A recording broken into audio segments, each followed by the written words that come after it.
ఏమో బట్ బయటికి వచ్చాక ఈ ప్రపంచంలో ఇంకోసేపు ఉంటే బాగుండు అనిపించింది నాకైతే మాత్రం. సో దేవరా మూవీ గురించి స్టార్ట్ చేస్తే మూవీ ఆఫ్ కోర్స్ స్లో పేస్తో స్టార్ట్ అయింది. 30-40 మినిట్స్ మాత్రం ల్యాగ్ అనిపిస్తుంది. ఎస్, ఫస్ట్ హాఫ్ ల్యాగ్ అనడంలో తప్పు లేదు, ల్యాగ్ అనొచ్చు.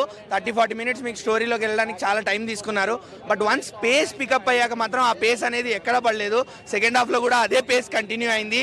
ఎన్టీఆర్ గారి స్క్రీన్ మీద వచ్చినప్పుడు ఇచ్చిన ఎలివేషన్స్, అక్కడ పడిన బ్యాక్గ్రౌండ్ మ్యూజిక్, అలానే అనిరుద్ధ్ గారు ఇచ్చిన సాంగ్స్, అక్కడ పడిన లిరిక్స్, ఎన్టీఆర్ గారి body language, everything was so perfect. నేను ప్లస్ సినిమాకి ఏది అంటాను అంటే కనుక ఎన్టీఆర్ తండ్రా కొడుకు అనుకున్న టైంలో తండ్రిని మించి కొడుకు, కొడుకుకి తగ్గట్టుగా తండ్రి, ఒకరిని మించి ఒకరు మనకు కనిపిస్తారు. ఆ క్యారెక్టర్స్ కనిపిస్తాయి. ఎన్టీఆర్ గారు యాజ్ యూజువల్ ఆయన యాక్టింగ్లో జీవించేశారు. దాని గురించి మాట్లాడక్కర్లేదు. ప్రీ ఇంటర్వెల్ ప్రీ క్లైమాక్స్ మాత్రం స్టాండ్ అవుట్ అవుతాయి. స్టాండ్ అలోన్ ఉన్నాయి ఇవి మాత్రం. యాక్షన్ సీక్వెన్సెస్ గురించి మాట్లాడితే మంచి డార్క్ నైట్లో, ఓన్లీ వెన్నెల రాత్రిలో డిఓపి వర్క్, అసలు నాకు ఆ ఫ్రేమ్స్ ఇప్పటికీ మైండ్లోంచి పోవట్లే. Especially blood moon shot and shark fight sequences, ఈ రెండు ఫైట్ సీక్వెన్సెస్ వేరు జనాలకు క్లారిటీ ఇచ్చేస్తున్నా. పూర్వ వైభవాన్ని ఖచ్చితంగా టెంపర్ నుంచి ఎక్కడైతే మనకి రీఎంట్రీ లాగా వచ్చిందో ఆయనకి హిట్స్కి సెకండ్ ఇన్నింగ్స్ అనుకోవచ్చు, అది ఖచ్చితంగా కంటిన్యూ అవుతుంది. ఆర్ఆర్ఆర్ లాంటి మూవీ తర్వాత ఎలాంటి సినిమా తీస్తారు? రాజమౌళి గారి ఖర్చు ఒకటి ఉంది, ఇన్ని అనుకున్నారు. పైగా కొరటాల గారు కూడా దెబ్బపడున్నారు. ఏవి ఆలోచించకుండా డైరెక్టర్ గారిని నమ్మినందుకు, ఆయన్ని ఎన్టీఆర్ గారు నమ్మినందుకు కొరటాల గారు ఖచ్చితంగా న్యాయం చేశారు.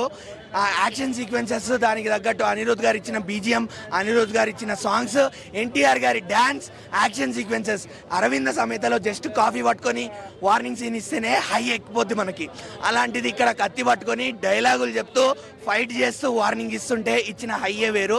దానికి తగ్గ లిరిక్స్, దానికి తగ్గ బీజిఎం పడింది. ఫియర్ సాంగ్ పార్ట్గా వస్తుంది ఆ ఫైట్ సీక్వెన్సెస్కి తగ్గట్టు. సో ఎన్టీఆర్ గారికి అనిరుద్ధ్ గారు మంచి తోడు జరిగింది. నాకు బెస్ట్ సీన్ అని మాత్రం రెండు ఉన్నాయి, నేను అందులోంచి బయటికి రాలేకపోతున్నా. ఒకటి ధైర్యం డైలాగ్. మనిషికి కావాల్సినంత ధైర్యం, బ్రతకడానికి కావాల్సినంత ధైర్యం ఉంటే చాలు. ఆ డైలాగ్ ఒకటి చాలా బాగా ఎక్కేసింది. ఇంకొక సీన్ ఏంటి అంటే నాకు ఆ బ్లడ్ మూన్ ఫైట్ సీక్వెన్స్, ఈ రెండింటిలోంచి మాత్రం నేను బయటికి రాలేకపోతున్నా. ఆ డైలాగ్ దగ్గర పెద్దగా ఏముండదు స్క్రీన్లో చూడడానికి, కానీ ఎన్టీఆర్ మాత్రమే ఉంటారు. ఆ డైలాగ్కి మంచి హై ఇస్తారు ఎన్టీఆర్ గారు. ఓవరాల్గా నేను రేటింగ్ 4 ఇస్తాను. సైఫ్ అలీ ఖాన్ గారు, ప్రకాష్ రాజ్ గారు, శ్రీకాంత్ అందరికీ వాళ్ళకి తగ్గట్టు రోల్స్ దొరికాయి, కానీ స్క్రీన్ ప్రెజెన్స్ అనేది చాలా తక్కువ. సైఫ్ అలీ ఖాన్ గారి యాక్టింగ్ అంతా చూడలేకపోయాము. మెయిన్ మైనస్ ఏంటి అంటే ఆయన డబ్బింగ్ అనేది సింక్ అవ్వలేదు, లిప్ సింక్ అనేది అస్సలు లేదు. జాన్వీ కపూర్ మాత్రం కేవలం గ్లామర్ కోషెంట్. చుట్టం వల్లే సాంగ్ కోసం చుట్టంలో వచ్చింది, చుట్టంలో వెళ్ళిపోయింది అంతే. ఫైనల్ గా ఒక క్వశ్చన్ అడుగుతాను. ఇప్పుడు ఎన్టీఆర్ ఎంత బాగా యాక్టింగ్ చేసినా, కొరటాల శివ ఎంత బాగా డైరెక్షన్ చేసినా, ఎంత విఎఫ్ఎక్స్ వాడినా, మెయిన్ గా కావాల్సింది ఆడియన్స్ కి స్టోరీ కావాలి.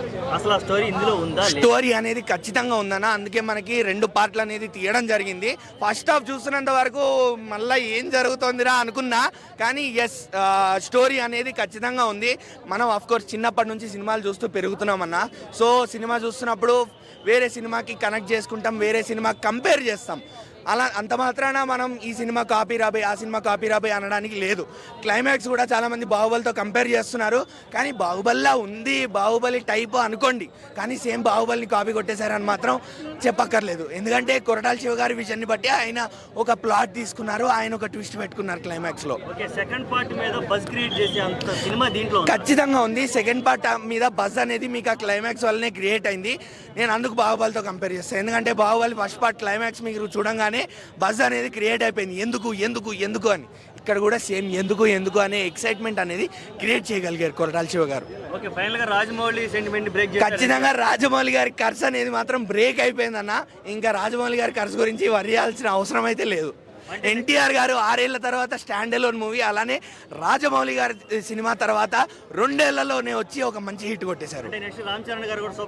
రామ్ చరణ్ గారికి కూడా ఇంకా సూపర్ హిట్ కొట్టబోతున్నారని అనుకుంటున్నా. ఎందుకు అంటే కనుక మనకు ఆల్రెడీ అది బ్రేక్ అయిపోయింది కాబట్టి ఇంకా శంకర్ గారు కూడా మంచి కసి మీద ఉన్నారు. సో చూడాలి. Tollywood heroes, Rajamouli heroes safe అన్నమాట. సేఫ్, ఇంకా సేఫ్, నా టాలీవుడ్ సేఫ్.